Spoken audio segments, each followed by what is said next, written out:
Hello everyone.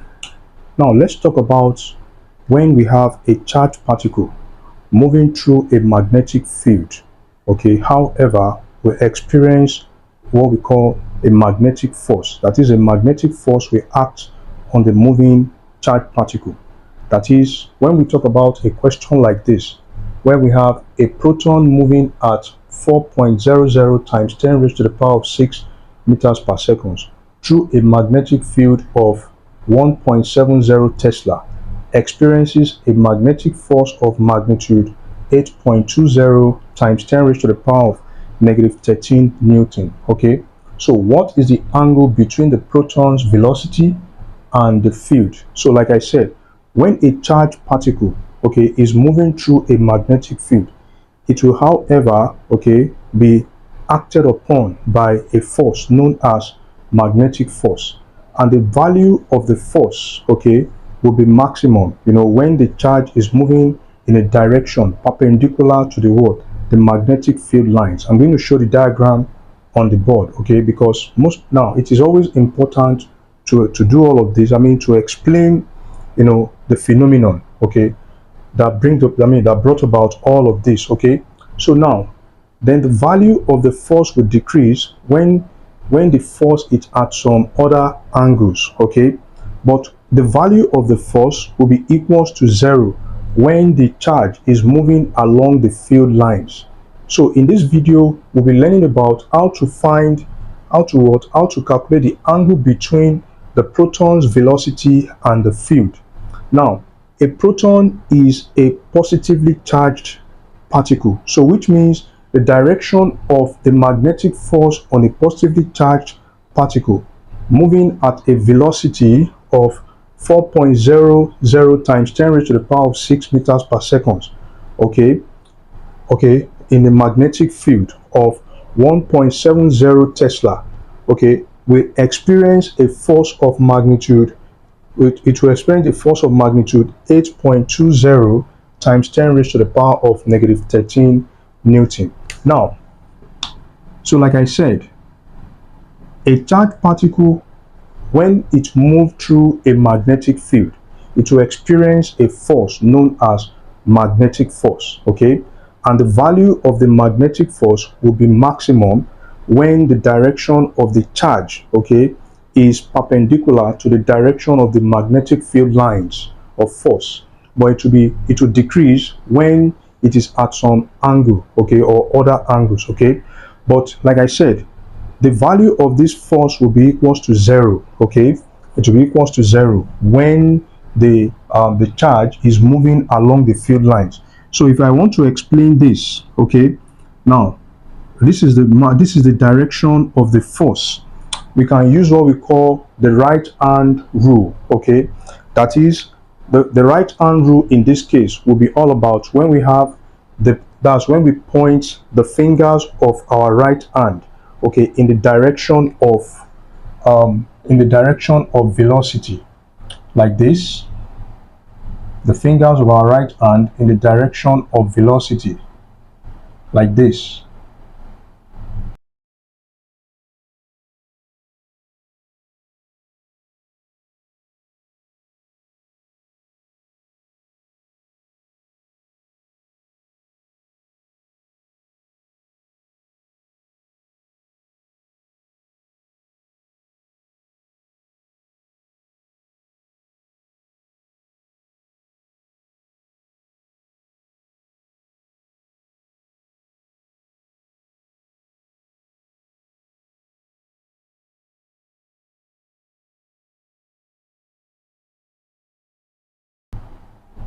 Yeah, so we have something like this.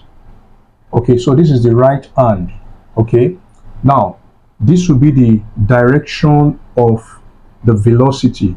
Okay, and this will be the thumb finger. Okay, the thumb finger, okay, will point in the direction of the magnetic force. Okay, the magnetic force.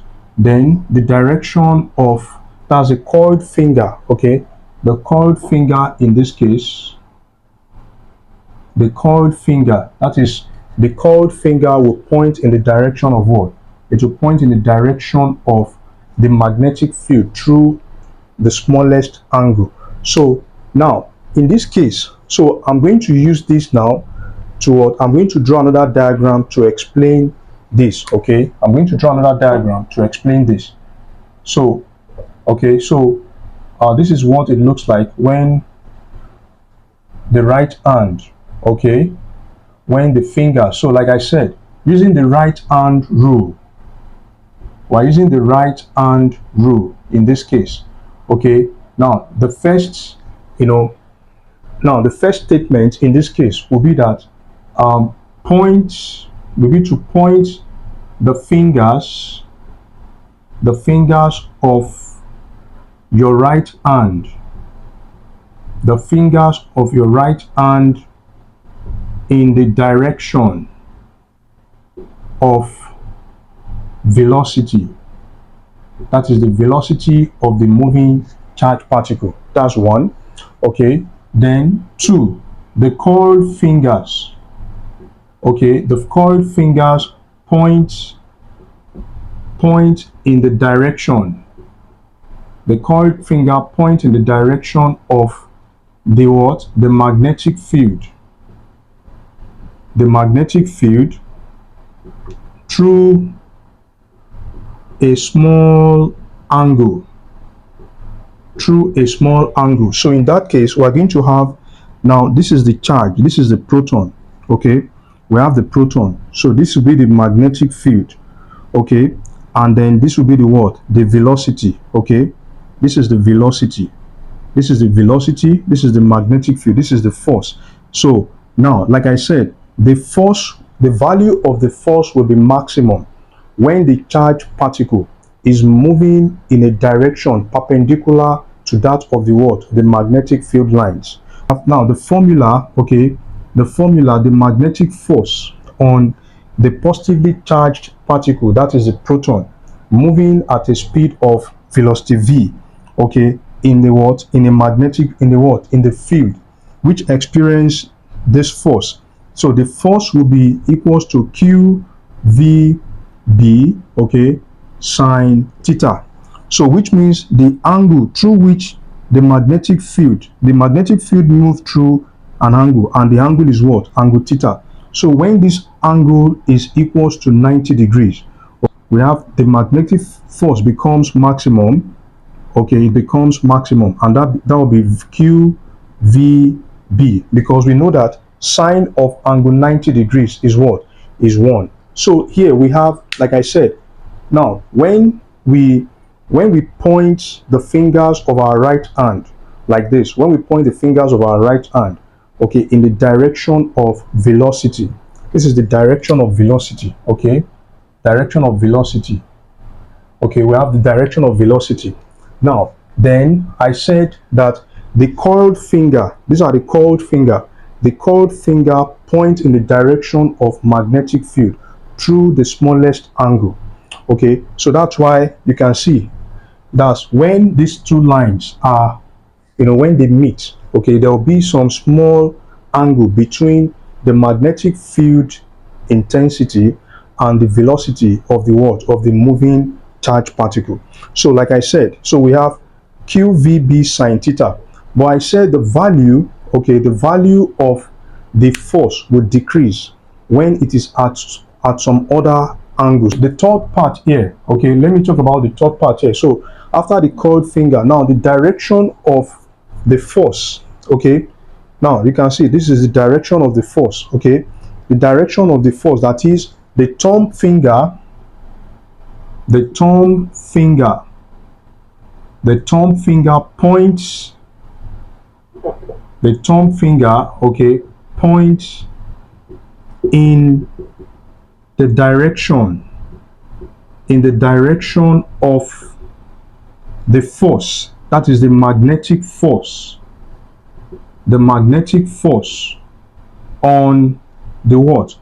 On the charged particle,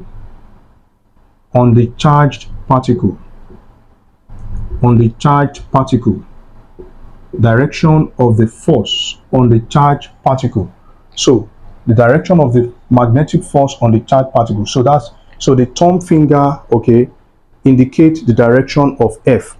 the coiled finger, okay, represent the direction of magnetic field through the smallest angle, okay. Then we also have the magnetic field, okay, this is the magnetic field, but the fingers, okay, the fingers of the right hand will point in the direction of velocity. So, and that is why we have this diagram, okay, that is this is the thumb finger. So the direction of the thumb finger, okay, will represent the direction of the magnitude of the direction of the what, of the force acting on a positively charged particle, which is the what, proton, okay. Then the direction of the magnetic field will be through the smallest angle, which is, this is it here. So that's why the force will decrease. So then like I said, the right that was the fingers of the right hand must point in the what, in the direction of the velocity. Okay, so to be able to solve this question, like I said,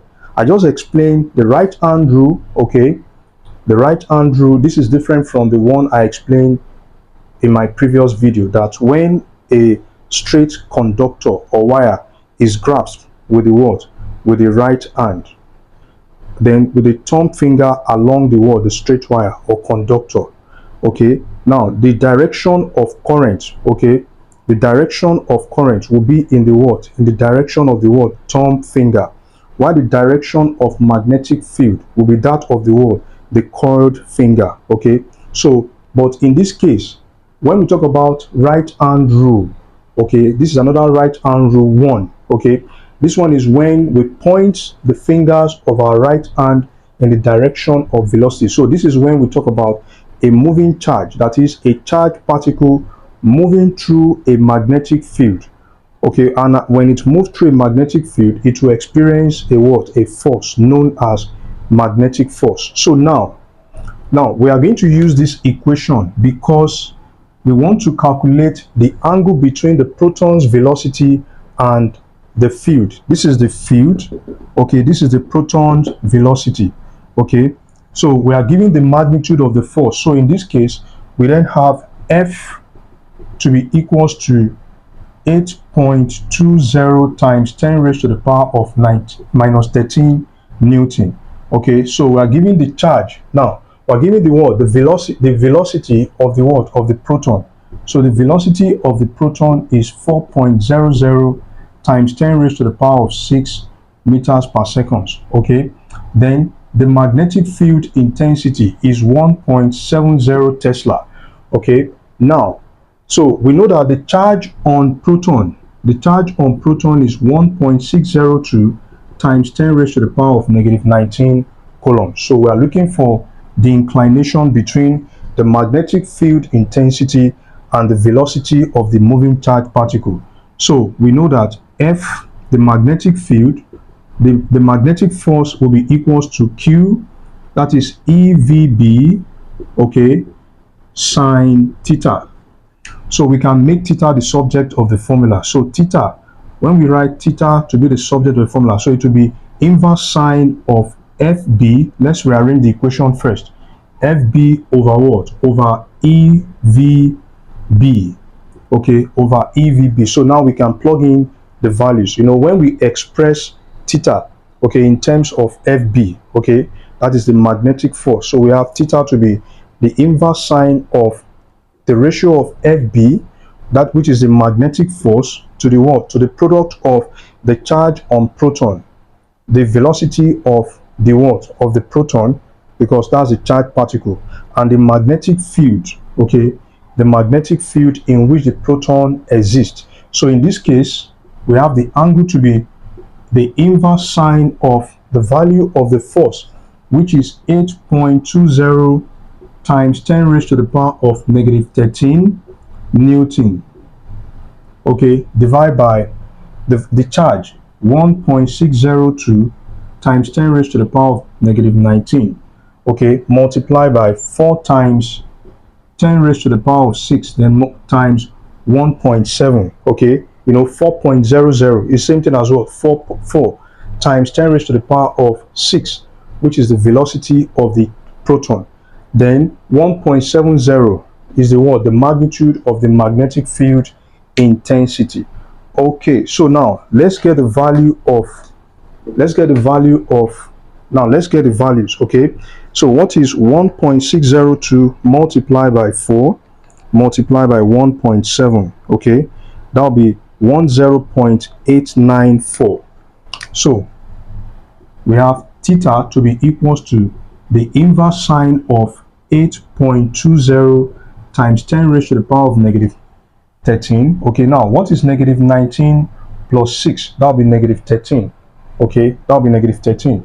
So having multiplied 1.7 by 4 and 1.602, so we're going to have this to be 10.894, then times 10 raised to the power of what? Minus 13. So this will cancel out. So we can now look for what is 8.20. 8.20 divided by 10.894. Okay, so that'll be 0.7527. So the angle would then be inverse sine of 0.7527. Okay, so let's get the value of what is the inverse sine of 0.7527. So we have the inverse sine of 0.7527. That is the inverse sine, okay, of 0.7527. Okay, that will be 48.8. So theta will be 48.8 degrees, and this is the angle, okay, between the proton's velocity and the field. The noblest pleasure is the joy of understanding. Bye bye.